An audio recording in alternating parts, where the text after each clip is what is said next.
إن الحمد لله نحمده ونستعينه ونستغفره ونعوذ بالله من شرور أنفسنا ومن سيئات أعمالنا من يهديه الله فلا مضل له ومن يضلل فلا هادي له وأشهد أن لا إله إلا الله وحده لا شريك له وأشهد أن محمدا عبده ورسوله صلى الله عليه وعلى آله وأصحابه وتابعيهم أجمعين.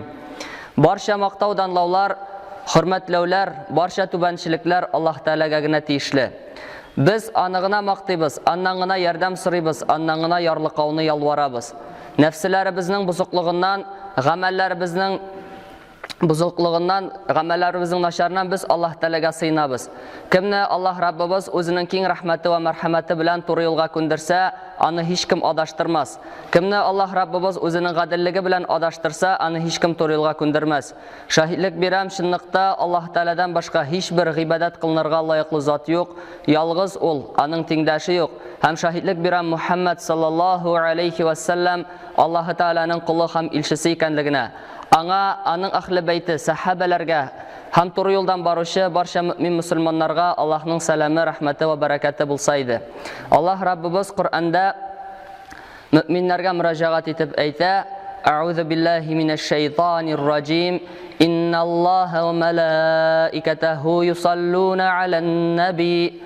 Ya ayyuhallazina amanu sallu 'alayhi wa sallimu taslima."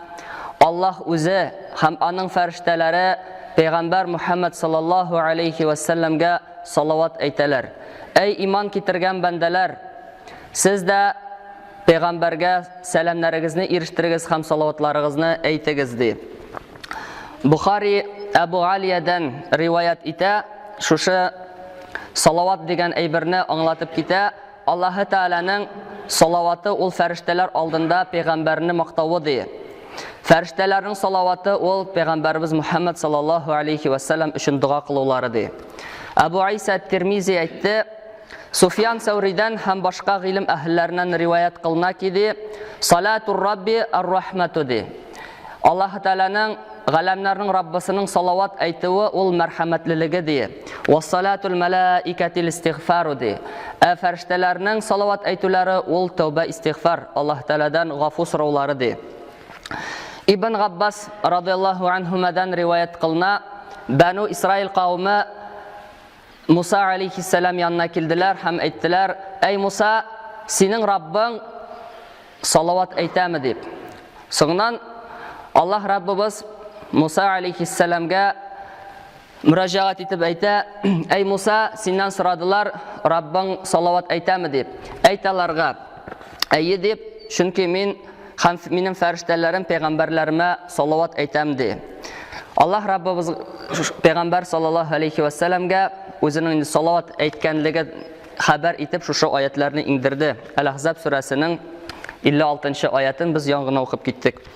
Abdullah ibn Amr ibn al-Asdan keltirlar, aning payg'ambar sallallohu alayhi va sallamning bulay degan eshitganin: "Man salla alayya salatan sallallohu alayhi biha 10" de. Rasululloh sallallohu alayhi va sallam aytdi: "Kimda kim menga birgina salovat aytsa-da, Alloh taolo ul bandaga 10 topqir orttirib aytirdi." Ham endi bunda aytamiz bitinde Alloh ilm ahllari anlatdilar, shu mu'minlarga salovat aytuni ul Alloh taolo o'zining rahmatini jibardi. Shu bandaga demak Alloh Rabbimiz 10 topqir de o'zining marhamatini jibarir. Alloh Rabbimiz Qur'onda o'zining kitobida xabar bera, o'zining mu'min qullarına salovat aytganin. A'udhu billahi minash-shaytonir-rajim. Ya ayyuhallazina amanu zkurulloha zikran katsira wasabbihuhu bukratan wa asila. Huvallazi yusalli alaykum wa malaikatahu liyukhrijakum minadh-dhulumati ilan-nur wa kana bil mu'minina rahima. Ey iymon keltirgan bandalar, Alloh taolani bek ko'p etib isga oling'iz, hammaga ani maqtab isga tushirigiz, tasbihlaringizni aytigiz de. Alloh taolo shul zotdir. Ol ham aning farishtalari mu'minlarga o'zlarining salovatlarini aytalar.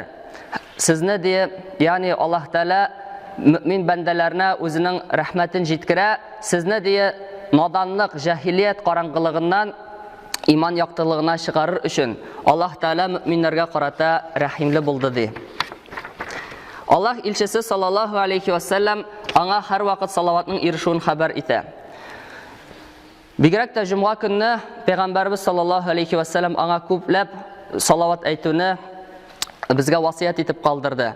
Аус ибн Аус радиллаһу анһудан китерелгән хадистә Пәйгамбәрбез саллаллаһу алейхи ва саллям әйтте: «Инна мин афдали айямикум яумал җумуати, фааксиру алейя минас салати фихи». Дөреслекдә сезнең көннәрегезнең иң хәерле көнегез җомга көне. Шушы көнне миңа салаватларыгызны күбәйтегез ди. Фақалу, һәм бәндәләр сорадылар, сахабалар сорадылар: «Я Расулаллаһи саллаллаһу алейхи ва саллям, ва кайфа ту'раду салатуна алейка ва кад арамта ди». Пәйгамбәр саллаллаһу алейхи ва саллям әйтте: "Дөреслекдә сезнең салаватларыгыз миңа ирешә ди." Һәм инде сахабалар сорадылар: "Эй Аллаһ илчесе саллаллаһу алейхи ва саллям, сине күмеп, синең сөякләрең инде тузанга әйләнгәч, ничек безнең салаватларыбыз сиңа ирешер ди?" Пәйгамбәр саллаллаһу алейхи ва саллям әйтте: "Инналлаһа азза ва җалла харрама алал арди ажсадал анбия" ди.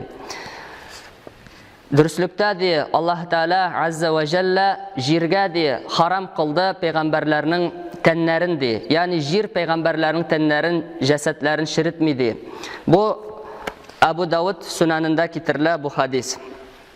Абу Хурайрадан китерелә, Пәйгамбәрбез саллаллаһу алейхи ва саллям әйтә: "Ла таҗалу кабри идан ва саллу алейя, фа инна салатакум таблугуни хайсу кунтум."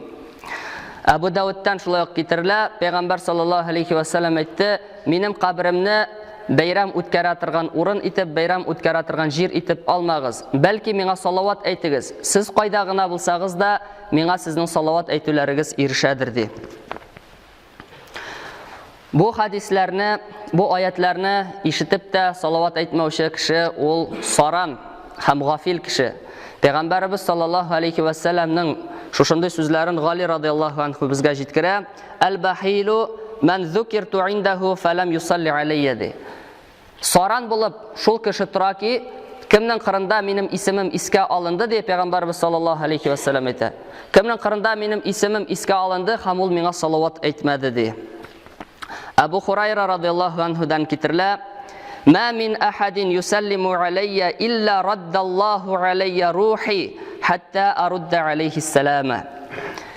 Абу Хурайрадан китерелгән хадистә Расулуллаһ саллаллаһу алейхи ва саллям әйтә: "Берәр кеше миңа сәлам әйтсә, Аллаһ Раббым ди миңа җанымны кайтара, мин аңа сәламымны кайтарыр өчен" ди.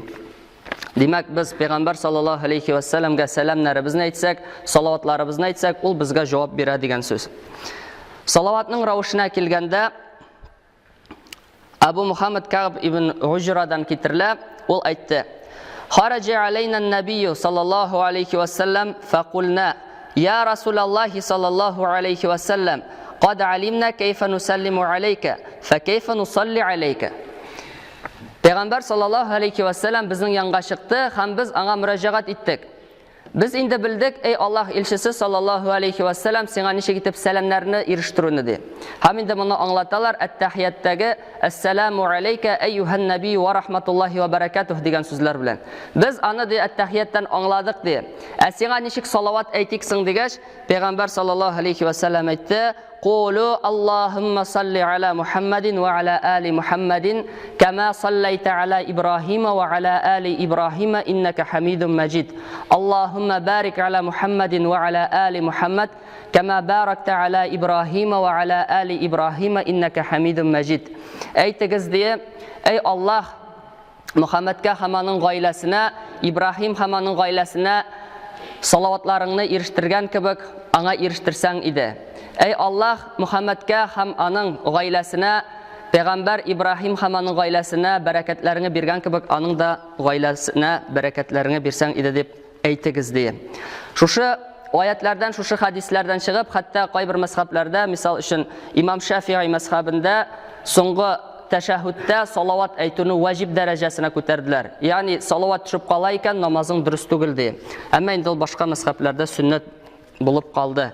Аллаһ Раббыбыз һәр барчаларыбызга да ныклы иман, тауфиқ, хидаят, истиқамат берсейді, Пейғамбар саллаллаху алейхи вассаламға салаватларыбызны һәр даим ирештіріп тұруларыбызны насип етсейді.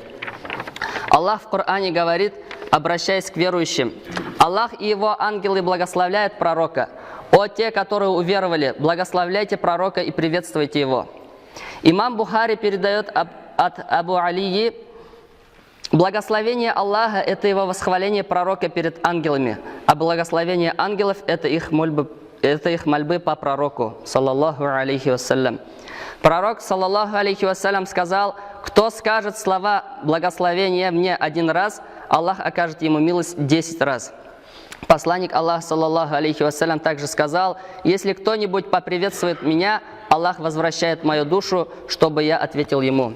وأقول قولي هذا واستغفر الله لي ولكم ولسائر جماعة المسلمين إنه هو الغفور الرحيم السميع الدعاء.